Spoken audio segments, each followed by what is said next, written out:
Olá, caríssimas alunas, caríssimos alunos, sejam todos muito bem-vindos a mais uma aula de Direito Constitucional. Nesta aula de hoje, nós trataremos a respeito das espécies ou das hipóteses de naturalização. Tudo bem? Vamos lá, então. O primeiro ponto importante a ser considerado a respeito da naturalização é a alteração que nós tivemos recentemente, em 2017, sobre esse assunto. Nós tivemos em 2017, vamos anotar aqui no caderno, olha só, em 2017, a criação da lei número 13.000, vamos anotar aqui, 13.445. O que essa lei fez? Ela ficou conhecida como Lei de Migração. É o que nós chamamos de Nova Lei de Imigração. Essa Lei de Imigração, ela acabou revogando algumas leis anteriores que nós tínhamos que também tratavam a respeito do tema. Foram revogadas, olha só, a Lei número 818, deixa eu só colocar aqui para você, a Lei número 818 de 49, tá bom? Essa leizinha, ela foi revogada. E também foi revogada a Lei número, vou colocar aqui para vocês, Lei número 6815, Lei 6.815 de 80, que era o antigo Estatuto do Estrangeiro. Essas duas leis foram revogadas pela nova Lei de Imigração. E essa nova Lei de Imigração, meus queridos amigos, ela simplesmente atualizou alguns procedimentos, inclusive o procedimento para a naturalização. Antônio, então hoje o processo de naturalização, se eu quiser estudá-lo, eu estudo a partir da Lei 13.445? Você estuda esse processo de naturalização a partir da Lei 13.445. Tudo bem? Embora nós já tenhamos tratado em momento anterior a respeito de duas hipóteses constitucionalmente previstas de naturalização, ou seja, a naturalização ordinária e a extraordinária, a Lei 13.445 também fala sobre as hipóteses de naturalização. O artigo 64 dessa leizinha, vou colocar aqui para vocês, artigo 64 dessa leizinha, ele trata especificamente sobre as hipóteses de naturalização. Segundo esse artigo 64, a naturalização ela pode ser ordinária, pode ser extraordinária, pode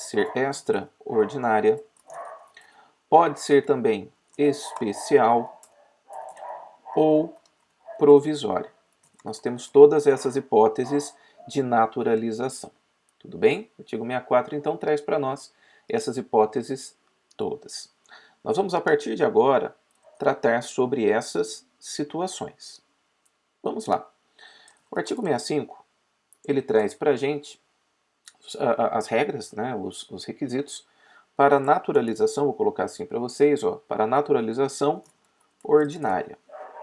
Quais são então as regras, os requisitos para naturalização ordinária? O artigo 65 diz que será concedida a nacionalidade brasileira, através da naturalização ordinária, aquela pessoa que preencher as seguintes condições. Quais condições? Primeira condição prevista no artigo 65. A pessoa tem que ter capacidade civil, mas de acordo com a lei brasileira. Antônio, então aquilo que eu estudei em direito civil, a respeito da capacidade civil, etc., se aplica aqui em direito constitucional? Se aplica, é exatamente isso. A pessoa tem que ter capacidade civil de acordo com a lei civil brasileira. Antônio, então tem que ter 18 anos, etc., em regra sim. Aquelas situações todas que você estudou em direito civil a respeito da aquisição da capacidade, no momento que a pessoa adquire a capacidade, se aplicam para nós aqui. Tudo bem? Então, essa observação ela é importantíssima. Segundo requisito que é trazido pela lei, diz que a pessoa deve ter residência no Brasil, ou seja, em território nacional, tem que ter residência no Brasil, em território nacional, por no mínimo Vou colocar aqui para vocês, ó, por no mínimo 4 anos. Esses 4 anos são 4 anos ininterruptos. Esses 4 anos são 4 anos ininterruptos. Antônio, então a pessoa tem que fixar residência no Brasil, é isso? É, ela fixa a residência aqui por 4 anos ininterruptos. Isso significa que ela não pode morar em outro país. Isso significa que ela não pode ter obrigações que demandem uma permanência de um grande período, de um período considerável em outro país. Ela tem que se manter no Brasil. Tá? Terceiro requisito, ela tem que se comunicar em língua portuguesa. Ela tem que se comunicar em língua portuguesa. Significa que ela tem que ter a possibilidade de se comunicar com a população brasileira, com o povo brasileiro. Tudo bem? E quarto requisito, ela não pode ter condenação ou tem que estar reabilitada, se for o caso, não é? Nos termos da lei brasileira, da lei penal brasileira. Então, colocar aqui para você, ó, sem condenação criminal ou reabilitada, de acordo com a lei penal brasileira. Perfeito? Então, essa é a naturalização ordinária. Consegue a nacionalidade brasileira pela hipótese de naturalização ordinária a pessoa que preencher todos esses 4 requisitos. Esses requisitos, eles se acumulam? Eles são cumulativos? São requisitos cumulativos. Tudo bem? Então, primeira hipótese, lá do artigo 65, é a chamada naturalização ordinária. Tudo bem? Vamos falar aqui agora da próxima hipótese. Vou colocar aqui para vocês. Vamos falar aqui da próxima hipótese. Vamos falar agora do artigo 66. Pronto. Vamos falar aqui do artigo 66. O artigo 66, ele fala para a gente de uma hipótese especial. Ele fala de uma situação especial. Vejam vocês que é possível a chamada redução de prazo para naturalização. Quando que pode acontecer essa redução do prazo para naturalização? Ao invés de a pessoa ter que residir no Brasil por 4 anos ininterruptos, a nova lei de imigração ela diz o seguinte: esse prazo de residência ele vai ser reduzido, vou colocar aqui, ó, reduz-se o prazo para, vírgula, no mínimo, um ano, quando? Em que situações se reduz esse prazo de 4 anos para no mínimo 1 ano? Vamos lá, primeiro inciso, ele foi vetado, então sobrou para a gente o segundo inciso. Quando? Quando naturalizando, ou seja, a pessoa que queira a nacionalidade brasileira, ela tiver filho brasileiro.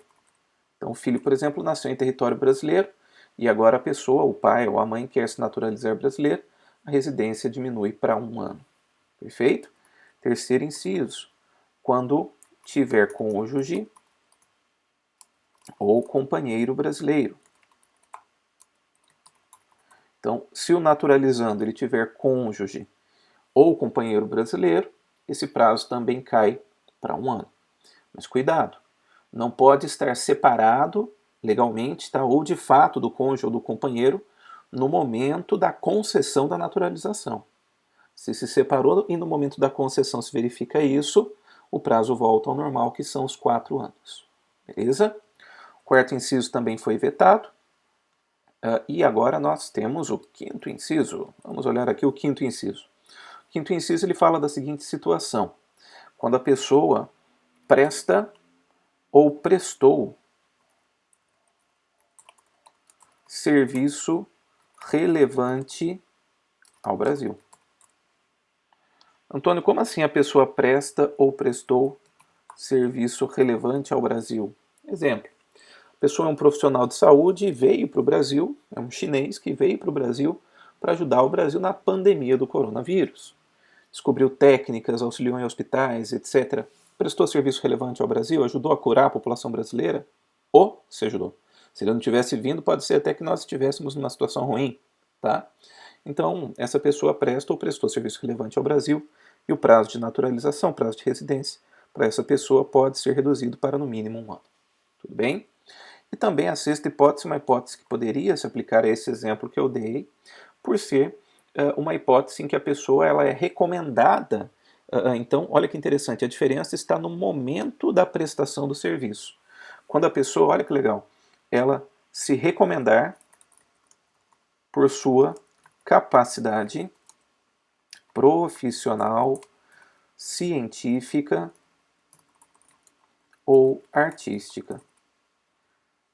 Se a pessoa tiver uma grande capacidade profissional, científica ou artística, ela poderá também ter esse prazo de naturalização reduzido, tá bom? Ao invés de ter que morar no Brasil, ela, por 4 anos, ela mora por no mínimo 1 ano. Antônio, menos de 1 ano dá para fazer redução? Não. Para menos de 1 ano, não dá. A lei exige que o prazo mínimo de residência seja de 1 ano. Antônio, por que 1 ano? Para a pessoa ter contato com a cultura brasileira, né, e saber se comunicar o mínimo em língua portuguesa, por essa situação. Tudo bem? Agora a gente vai olhar o artigo 67. Vou colocar aqui para vocês, ó, artigo 67. O artigo 67, ele repete a previsão constitucional a respeito da naturalização extraordinária. Essa é super simples. Deixa eu só colocar em letra minúscula aqui, ó. Extraordinária. A naturalização extraordinária é aquela situação em que a pessoa ela resida no Brasil, vou colocar aqui o requisito para você, ó. Ela tem que residir no Brasil há mais de 15 anos, também ininterruptos.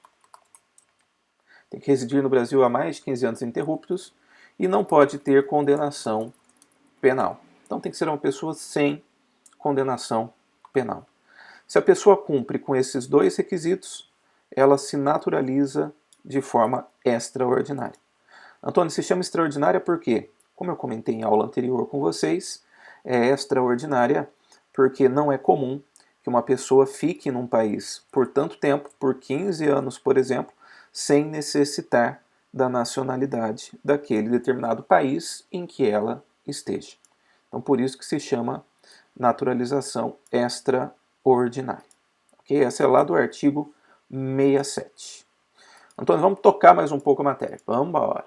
A gente tem também a chamada naturalização, vou colocar aqui o artigo 68 agora. Artigo 68, nós temos a chamada naturalização especial. E o artigo 68 ele é muito simples em relação a essa naturalização especial, porque ele estabelece quais são as hipóteses para essa naturalização especial. Vou até colocar aqui uma outra cor nessa naturalização especial, já que ela é especial, eu vou usar uma cor que normalmente eu não uso. Deixa eu ver. Vou usar essa corzinha aqui, só que eu tenho que mudar também a fonte, a cor da fonte, senão ninguém enxerga nada. Né? Pronto. Naturalização especial. O artigo 68 ele fala que essa naturalização especial ela vai ser concedida ao estrangeiro que esteja em uma de algumas situações. E o 68 ele traz 2 situações. Olha só, vou colocar aqui para você. Ó. Situação 1. Primeira situação. A pessoa ela tem que ser cônjuge ou companheira. Tá? A pessoa tem que ser cônjuge ou companheira há mais de 5 anos de integrante de serviço estrangeiro do Brasil. Ou seja, de alguém que esteja a serviço do Estado brasileiro no estrangeiro. Antônio, eu, por exemplo, consegui emprego lá na Embaixada do Brasil no país X. E eu conheci alguém daquele país, e eu já estou há 5 anos convivendo com aquela pessoa. Será que eu posso dizer para essa pessoa adquirir a nacionalidade brasileira? Pode sim, tá? Pode sim. Essa pessoa que está junto com você, esse seu cônjuge ou ex-companheiro, pode adquirir a nacionalidade brasileira. Tudo bem? Primeira hipótese é essa. Antônio, mas e a segunda hipótese? Qual que é a situação 2 trazida pelo artigo 68? Olha que interessante. Se a pessoa não tem a nacionalidade brasileira e ela tenha sido empregada em missão diplomática ou em consulado ou embaixada do Brasil por mais de 10 anos ininterruptos, Antônio, então trabalhou por 10 anos na embaixada ou consulado do Brasil? É, tá? Ou em missão diplomática brasileira. E não é brasileira, isso. Se ela já trabalhou tanto tempo assim com brasileiros, defendendo o interesse do Brasil, nada mais justo do que ela adquira a nacionalidade brasileira. Então ela adquire a nacionalidade brasileira. Tudo bem? Então, olha só. Ser empregado ou ter trabalhado em missão diplomática brasileira ou órgão diplomático brasileiro por mais de 10 anos. Aqui também a gente tem esses prazinhos, tá? Não vou nem colocar porque você já pressupõe isso também, são 10 anos ininterruptos, tudo bem? São 5 anos lá em cima também ininterruptos e 10 anos ininterruptos aqui embaixo, beleza? Quais são os requisitos para que a pessoa tenha essa naturalização especial? Antônio, esses requisitos eles se aplicam a ambos os casos? A ambos os casos. Tá? Quais são os requisitos? Vou colocar aqui para vocês, ó, entre parênteses, quais são os requisitos para ambos os casos? Os requisitos são os seguintes. Primeiro requisito, a pessoa tem que ter, vou colocar assim, ó, primeiro requisito, a pessoa tem que ter capacidade civil, de acordo com a lei brasileira. Segundo requisito que a pessoa tem que cumprir, tem que falar / se comunicar em língua portuguesa. E terceiro requisito, deixa eu puxar um pouquinho para baixo aqui, o nosso caderninho, pronto. Terceiro requisito, a pessoa ela não pode possuir, vou colocar aqui para você, ó, não possuir condenação penal ou estar reabilitado. O sujeito tem que estar reabilitado, a pessoa tem que estar reabilitada nos termos da lei brasileira. Se cumpridos esses requisitos, a pessoa adquire a nacionalidade brasileira. Tudo bem? Pela naturalização especial. E por fim nós temos, lá no artigo 70, deixa eu voltar aqui, a bolinha, pronto. Nós temos lá no artigo 70 a chamada naturalização provisória. Antônio, o que é a naturalização provisória? Deixa eu marcar aqui para vocês o que é essa naturalização provisória. Deixa eu colocar uma corzinha diferente aqui só para destacar. Colocar, deixa eu ver, um cinzinho aqui. Esse amarelo escuro aqui. Pronto. O que é essa naturalização provisória? Essa naturalização provisória, eu colocar aqui para vocês, ó, ela é concedida ao migrante que seja criança, concedida ao migrante que seja criança ou adolescente que tenha fixado residência no Brasil, no território nacional, tá? Antes de 10 anos. 10 anos do que, Antônio? De idade. E ela é requerida através do representante legal dessa criança. Então, olha só, concedida ao migrante criança ou adolescente, vírgula, que fixe residência no BR, no Brasil, antes de completar os 10 anos de idade. Vou colocar aqui embaixo a observação, ela deverá ser requerida por seu representante legal. Tudo bem?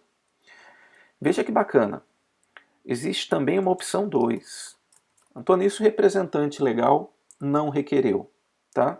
Existe uma opção. Qual que é a opção? Essa naturalização, meus amigos, ela permite, inclusive, que o próprio sujeito, se ele completar 18 anos aqui no Brasil, ele pode fazer a opção pela nacionalidade brasileira, tá? E tem um complemento ainda dessa situação. Se a criança veio ao Brasil com, por exemplo, 6 anos, fixou aqui residência, e o representante legal, ele realmente requereu e a criança conseguiu a naturalização provisória, quando ela completar, quando essa criança chegar aos 18 anos e atingir a maioridade, ela tem o prazo de 2 anos para pedir, olha que bacana, a conversão da naturalização provisória em naturalização definitiva. Então, olha só, a opção é a seguinte, ó, se naturalizado provisoriamente, ao completar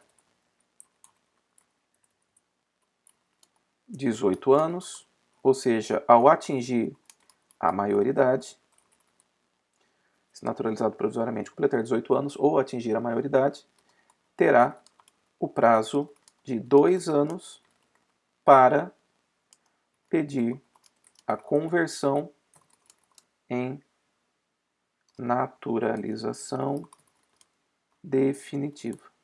Bacana, né? A pessoa, então, ela deixa de ser naturalizada provisoriamente e se naturaliza de forma definitiva. Tudo bem? Eu tenho duas últimas observações para fazer para vocês, né, a respeito da naturalização. Esse pedido, meu amigo e minha amiga, ele é feito perante o Poder Executivo, de acordo com o órgão que foi indicado pelo Poder Executivo, e a pessoa, quando ela requer a naturalização, ela pode pedir a adaptação do nome dela à língua portuguesa. Por exemplo, se a pessoa veio da China, é óbvio que precisa de um nome brasileiro, né, para que ela seja melhor identificada. Inclusive, no cadastro da pessoa, esse nome pode ser adicionado. Tudo bem? Então, por exemplo, chamava Xing Ling Ding e ela quer colocar João. Beleza, vai virar João Xing Ling Ding. Ok? E uma segunda observação é a seguinte: depois que a pessoa consegue a naturalização, ou seja, a nacionalidade brasileira, ela tem um ano para comparecer perante a Justiça Eleitoral e fazer o seu cadastro. Ou seja, porque agora é cidadã brasileira, pode votar e ser votada para determinadas funções. Tudo bem? Então essas são as anotações que eu tinha para fazer para vocês a respeito dessa situação. Um grande abraço para vocês e até a próxima aula. Tchau, tchau.